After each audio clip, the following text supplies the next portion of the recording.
two players you've never heard of before, called Garry Kasparov and Peter Lecko. Okay, now Garry Kasparov, former world champion, of course. Some consider Garry Kasparov the best player of all time, but we're not going to get into that. And then Grandmaster Peter Lecko, and he was, let me tell you how close he was to winning the world championship. This is how close he was. Okay?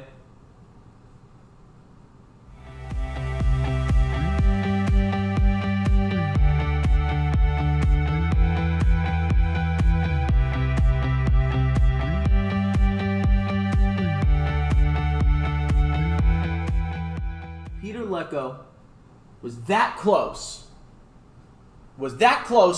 to winning the world championship, but never became world champion. So nonetheless, we're talking about good players here. We're talking about a world champion, and we're talking about a world champion contender playing here. Okay, so if you didn't know, now you know. So we have a very common opening at the top level, the Ruy Lopez opening, and all was fairly normal until a certain point. Okay, so this is a standard Ruy Lopez opening. We're not going to stress too much about the opening itself.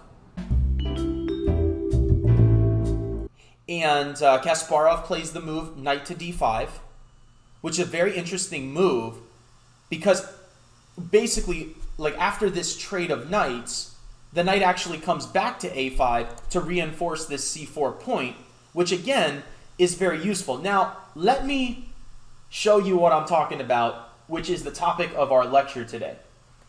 Okay, so I didn't know how to word the lecture because I've never actually seen this explicitly written in books before.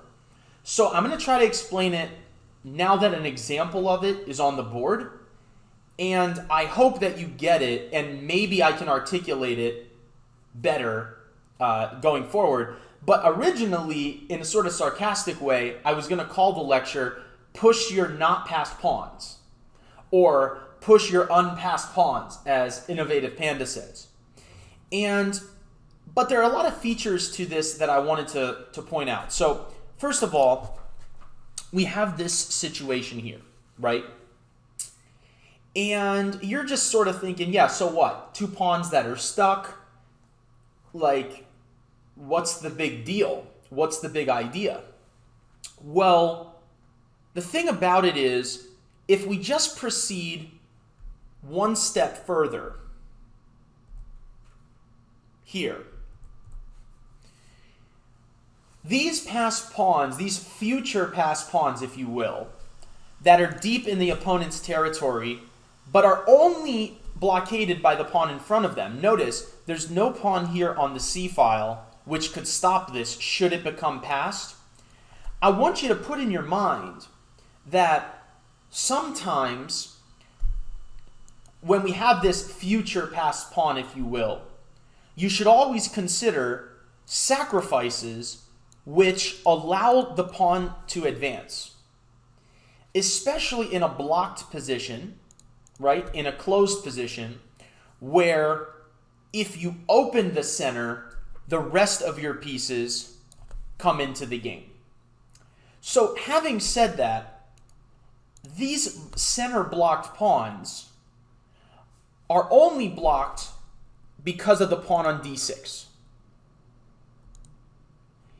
And so Kasparov really wanted to open up his pieces here. And, you know, the reality is that with this queen and rook lined up on the same line, you know, there's tricks, right? Because we just need a good discovery for this bishop, and that queen is going to be in some trouble. So what do you think Kasparov played here, which makes his passed pawn, makes his not passed pawn a passed pawn, and also as a consequence to that opens up the bishop on a2? Awesome. I see some great answers in the chat. So we want to do two things. Our furthest pawn in the game, which is the pawn on d5, is blocked. We want to unblock this pawn and get it to become more of a threat, more of a danger to black. And we also can, as a consequence of that, open up the rest of our pieces. So, pawn c5. Very good. Very good. Awesome move, everyone who said that. Pawn to c5. So, it's a nice geometric move which takes advantage of two things. It's about to take advantage of the fact that the queen and the rook are on the same diagonal, so we're opening up more potential for our bishop. And the other consequence is that we're trying to open up an avenue for this pawn to cause a ruckus, or this one, for that matter, if they allow it, right? So the main point, though, I would say, for Kasparov is he really wants to open up this bishop. So, for example, after the move queen to b4, because, Peter Lecko saw this coming. If pawn takes pawn, that loses immediately because of the move pawn to d6, which was the whole idea. Making your deepest passed pawn, or making your deepest pawn in the position a passed one. And as a consequence to this move, it's a fork, because you're attacking the bishop, but you're also threatening bishop takes f7 check with an attack on the queen on a4. So not an overly difficult one to understand, but it's geometrically, it's sort of aesthetically pleasing, because what you're doing is you're playing a pawn breakthrough, or you're attempting to open up the rest of your pieces and create threats. So it's one of those things like, the pawns just need to get out of my way. Like, get out of my way so my pieces can do something. So after c5, Peter Lecko didn't do that. He played queen b4. And I really, really, really like what Kasparov did here. Go figure, right? The freaking, most famous world champion, sort of, kind of. Maybe Fischer is the most famous. Carlsen now. But top 3 most famous world champions to the general population have to be Bobby Fischer, Garry Kasparov, and if people are reading now, Magnus Carlsen, they might see Magnus. But go figure that, Kasparov played a great move here. You know what I'm saying? So it is very tempting. It is extremely tempting to play the move pawn to c6 and stuff the bishop. But I just ask you, if you stuff the bishop, right, with c6, as a consequence, are you stuffing your own bishop by not giving your d-pawn a chance to move and get out of the way of the a2 bishop? Sorta, kinda.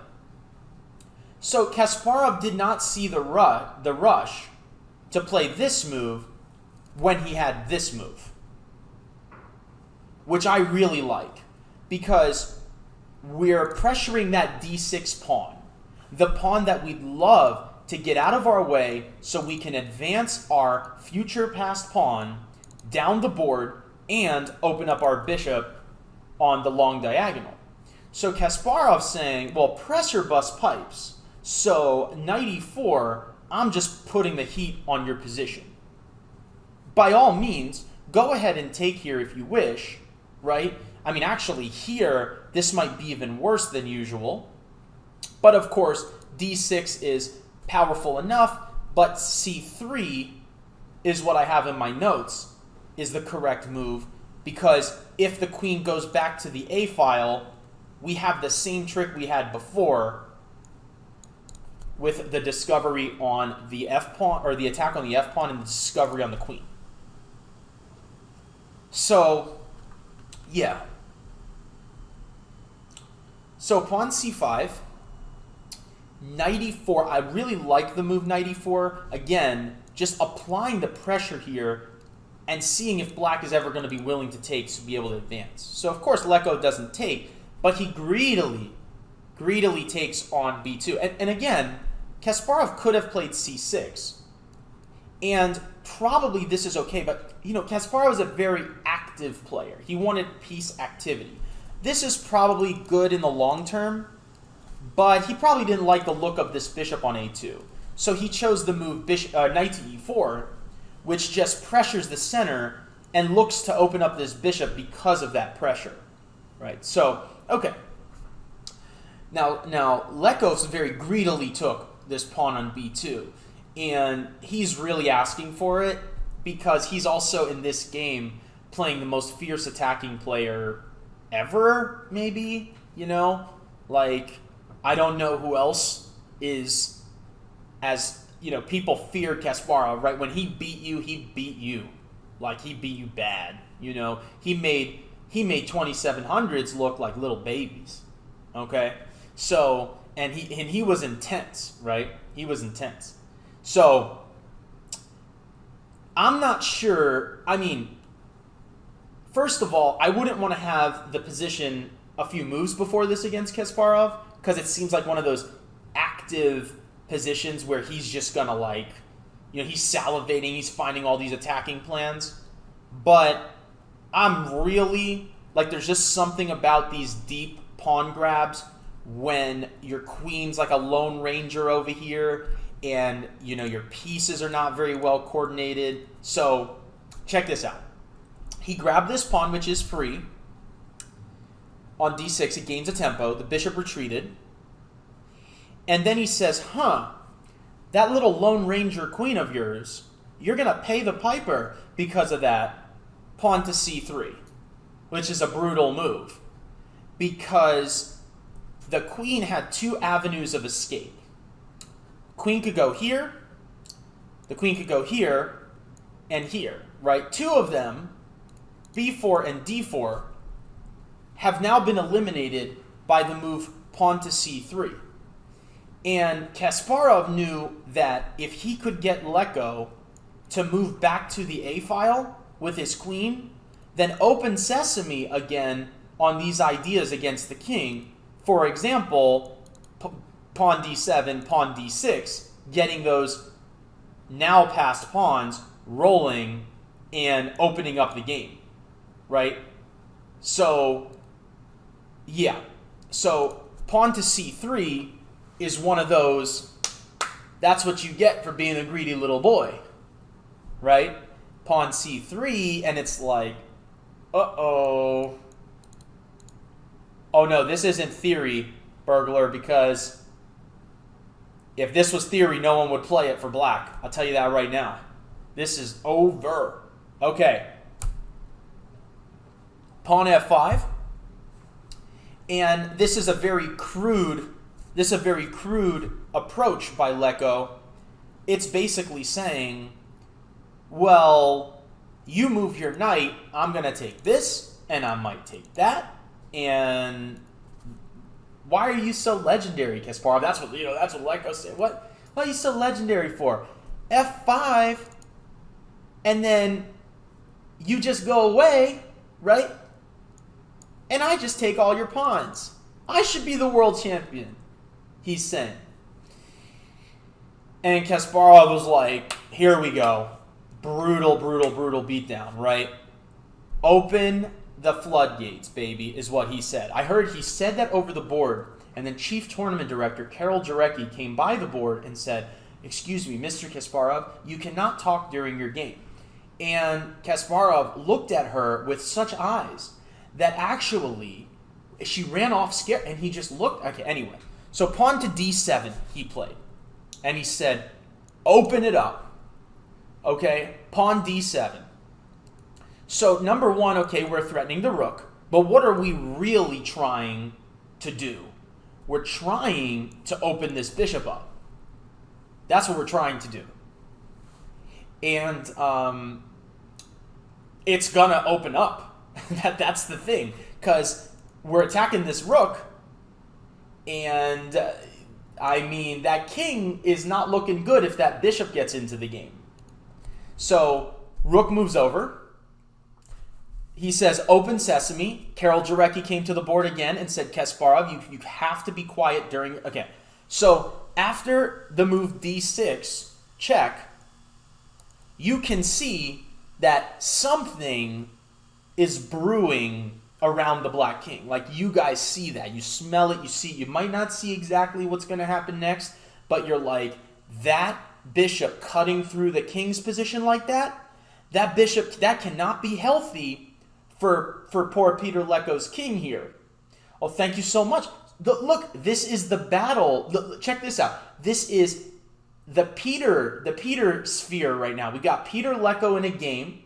We got Grandmaster Peter Svidler, who just raided the channel. So shout out to Grandmaster Peter Svidler, who just raided the channel. And then I'm Peter, but I'm the least of these Peters. Okay, so we have Peter Leko, we got Peter Svidler, and we got everyone. Oh, we got all the Peters here. All right, who are we missing? We got who? Peter Svidler. We got Peter Leko. We got me, but I'm the lesser Peter here. I'm Little P. Let's say I'm Little P, and we got Peter Svidler and Peter Leko. We got Leko on the board here, although, he doesn't want to be in this game. Peter Leko wants to forget this game, but he wants to forget this game against Kasparov. And then maybe Grandmaster Peter Svidler knows this game. Possibly, he probably does. Absolutely.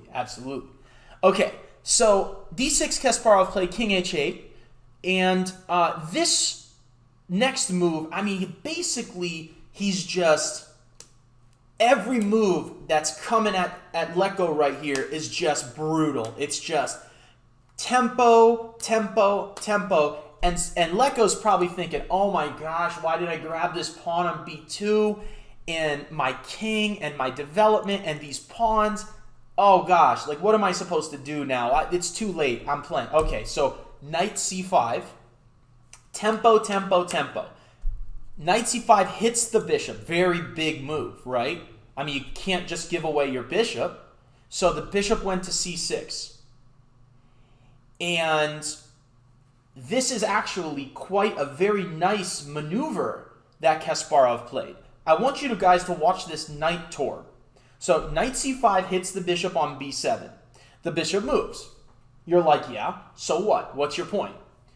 How does this knight get there? Get this knight around this king. Slaughter this poor king with this knight. How do you do it with tempo? So that's a tempo. Yes, very good. Tempo, and you get that knight in there, causing massive havoc. So yeah, very good. Knight to d3, hits the queen. Leko was like, ooh, free pawn. He says, knight takes e5. So check out this tour of the knight that Kasparov has here. So knight c5 hitting the bishop. Knight back to d3 hitting the queen. Knight takes e5. And now there's knight f7 check. There's knight g6 check. There's queen infiltration. The bishop's already cutting through there. Poor Peter Svidler. Or not Peter Svidler. Sorry. Poor Peter Leko is like, uh-oh. What have I done? So he plays bishop to e4. And he says, I'm attacking your knight because I'm cutting off the communication here. And okay, probably, even though I'm fake narrating this game in the minds of the players, Leko had to know this is like over. But he's like, let me just play a few more moves. Okay, so knight f7 check. King h7. And after which move did the great Kasparov make Peter Leko resign?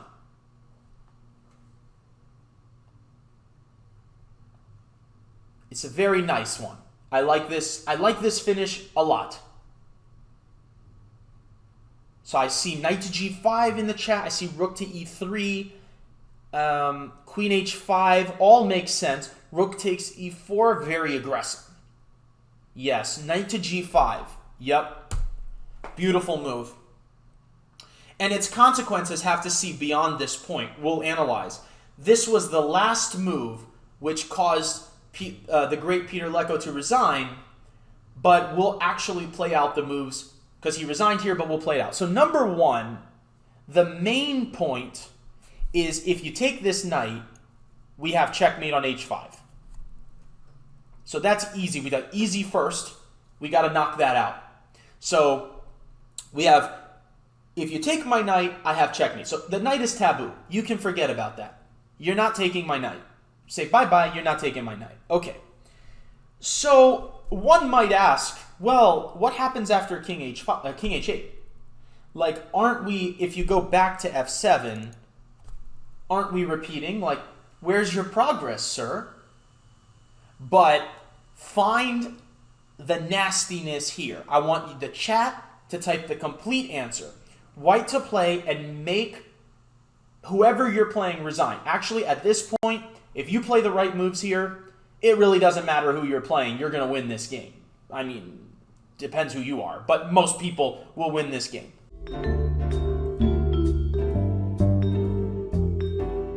So, very good, guys. Knight takes e4. Pawn must capture or else you're just down a piece. And then queen d5. Zynga. Right? We got all sorts of things going on. The problem is you got to guard mate. The only way to guard mate is to move your bishop that can't move. Dilemma. That is a dilemma. It's not a good one to be in right here. Which is why Lecco decided to cut it short. Because, you know, he's playing the world champion. Like, you can't just, like, I mean, what am I going to do? You just can't do anything. Your best option here would be bishop captures pawn. And you're just down a piece with a deep pass pawn on d7. You know, a wonderful bishop here. Like, this is just over. By any stretch of the imagination, this is just over. So yeah. So Lecco actually resigned after knight to g5. I guess there's one more variation we need to look at, which is here. But we're sort of kidding about this variation, right? You know, it's like a joke. It's like, ha ha ha, you could play king g7. It's like or king g6. It's like one of those things. So I think the easiest is just take this bishop, which is the key sort of defender of the central lines, and then still play queen to d5. Because here we have the exposed f7 square, e4 square. We pressure this rook in the corner. I don't actually know what to do here. The king is very exposed. White isn't down anything. And black can barely move. So you could see something like, I don't know, queen f6 happening. Take on e4. And then something like this. And, like, how do you stop that? I mean, there's so many things that you can't stop that are happening right now. It's pretty rough. Pretty rough. Somebody says queen to g4. I bet that's good too. I bet all of this is good, you know? I bet all of this is good. So, Lecco, basically, White has the attack and the material, like, you know, the initiative. He's got the attack. He's got the two pawns blocking all of black's pieces. He's got a huge attack on the white squares. Like, you can't survive this. So, all right, indeed, he didn't survive it, and, you know, that was all she wrote. Hi, I'm Peter Giannatos, founder of the Charlotte Chess Center. If you enjoyed these videos, be sure to subscribe to our YouTube channel. If you'd like to watch these videos live, be sure to follow us on Twitch.